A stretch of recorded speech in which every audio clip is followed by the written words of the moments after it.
नमस्कार, मैं हूं पहले चौहान और आप देख रहे हैं वी टाइम न्यूज। बढ़ते हैं खबरों की ओर।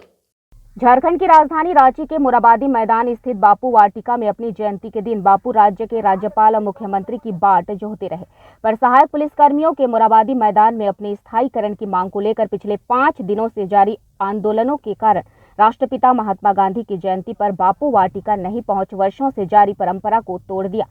हालांकि बापू वाटिका में बापू के चरणों में श्रद्धांजलि देने नहीं आने के पीछे की मूल वजह ऐतिहासिक मोराबादी मैदान आंदोलनरत सहायक पुलिसकर्मियों के शांतिपूर्वक जारी आंदोलन ही है या कुछ और, ये तो मुख्यमंत्री हेमंत सोरेन ही बता सकते हैं। पर बापू को श्रद्धांजलि देने बापू वाटिका मुख्यमंत्री के पहुंचने की परंपरा को देखते हुए जिला प्रशासन ने पूरे आंदोलन स्थल की मजबूत घेरेबंदी के साथ साथ सुरक्षा बलों की तैनाती भी की गई थी। पर उनकी पार्टी के केंद्रीय महासचिव और प्रवक्ता विनोद पांडे जब बापू वाटिका में बापू के चरणों में श्रद्धा सुमन अर्पित करने पहुंचे तो मुख्यमंत्री के बापू वाटिका नहीं आने पर मीडिया कर्मियों के सवालों पर उन्होंने कहा कि मुख्यमंत्री का सरकारी कार्यक्रम तिरिल आश्रम में था और वे वहां पहुंच बापू को श्रद्धांजलि दिए। वहीं बापू को श्रद्धांजलि देने पहुंचे कांग्रेस के पूर्व प्रदेश अध्यक्ष सह हेमंत कैबिनेट के मंत्री डॉक्टर रामेश्वर उरांव से भी मीडिया ने मुख्यमंत्री के नहीं आने को लेकर जब सवाल किया तो उन्होंने कहा कि लोकतंत्र में आपको सवाल पूछने का अधिकार है तो मुझे भी जवाब नहीं देने का अधिकार है। आपको जो मानना हो मानिए। वहीं कांग्रेस के वर्तमान प्रदेश अध्यक्ष राजेश ठाकुर ने भी सवालों से बचते हुए कहा कि सरकार का कार्यक्रम लगता है और उस कार्यक्रम में क्या था ये मुझे नहीं पता।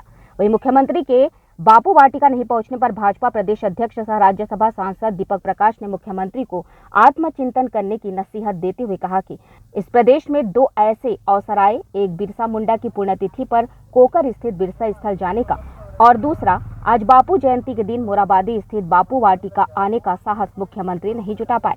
बहरहाल झारखंड के मुख्यमंत्री का बापू वाटिका नहीं आना कई सवालों को अनुत्तरित छोड़ दिया। वैसे आपको बता दें कि ये वही मुख्यमंत्री हैं जो रघुवर दास सरकार के समय जब वे विपक्ष के नेता थे तो इसी मोराबादी मैदान में आंदोलनरत लोगों से मिलने देर शाम पहुंचे थे और उनके आंदोलनों को संबल प्रदान किया था। पर आज जब वे सत्ता के शीर्ष पर हैं तो मुख्यमंत्री आवास से महज 1 किलोमीटर दूर मोराबादी मैदान में बैठे आंदोलन कर्मियों से मिलना तो दूर, बापू की 192वीं जयंती पर बापू को श्रद्धा सुमन अर्पित करने तक नहीं पहुंचे। लोकतंत्र में सरकार से, राज्य से लड़ना हो, राज को अपने पक्ष में करना हो, राज को संवेदनशील सरकार को करना हो तो बिना लाठी डंडा लिए हुए, हिंसा का सहारा लेके हम अहिंसक ढंग से सत्याग्रह के मार्फत, धरना के मार्फत हम सरकार को झुका सकते हैं।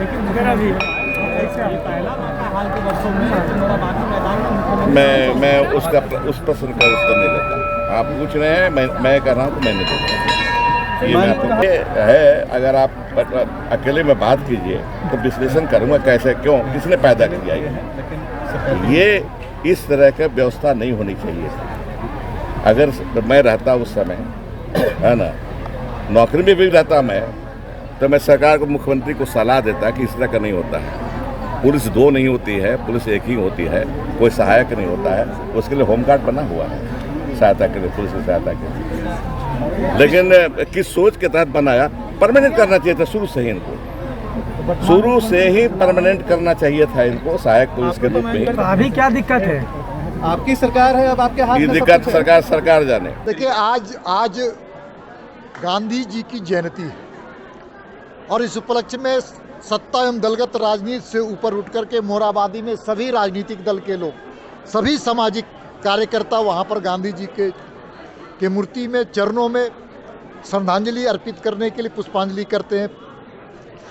हम सब लोग गए थे, लेकिन दुर्भाग्य से जो मुख्यमंत्री हैं, इस राज्य के जो मुखिया हैं, उनका वहां आना नहीं हुआ। मैं मुख्यमंत्री जी को इतना ही आग्रह निवेदन करूंगा, थोड़ा आत्मचिंतन करें।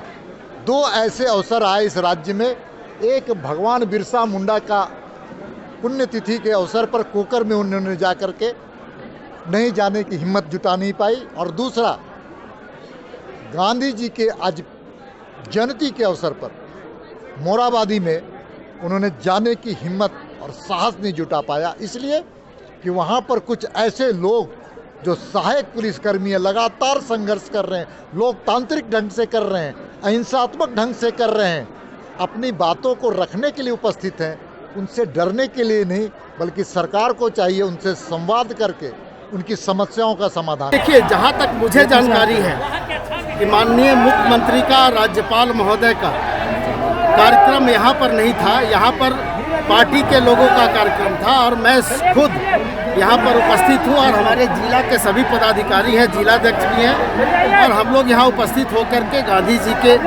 चरणों पर पुष्प अर्पित करके उनको नमन करने का काम किया है। लाल बहादुर शास्त्री जी को नमन करने का काम किया है। और यहाँ पर आने के बाद जो स्थिति हम लोग देख रहे हैं, निश्चित रूप से यहाँ पर कुछ छात्र भी बैठे हुए हैं, कुछ सहायक भी यहाँ पर आए हुए हैं। तो इनका जो मामला है, हमको लगता है कि इनके मांगों पर सरकार गंभीर है और आने वाले दिनों में गंभीरता से विचार करते हुए इस पर आगे कार्रवाई की जाए। इस पर नहीं आने का कोई प्रश्न नहीं उठता है। मुख्यमंत्री का, राज्यपाल महोदय का जो कार्यक्रम बनता है वो कार्यक्रम त्रिल आश्रम में था। मैं बार बार इसलिए कह रहा हूँ कि ये कोई आज अचानक ये कार्यक्रम फेरबदल नहीं हुआ है। पहले से ये कार्यक्रम त्रिल आश्रम में बना हुआ था और वहाँ पर राज्यपाल महोदय ने भी, माननीय मुख्यमंत्री ने भी गांधी जी को नमन किया है और उनको श्रद्धा सुमन अर्पित किया का अपना कार्यक्रम लगता है। अब उस कार्यक्रम में क्या था, चूँकि मैं सरकार में मंत्री नहीं हूँ, मैं प्रदेश अध्यक्ष हूँ अपनी पार्टी का। हमारा काम है संगठन को मजबूत करना और जो स्वतंत्रता में जिनकी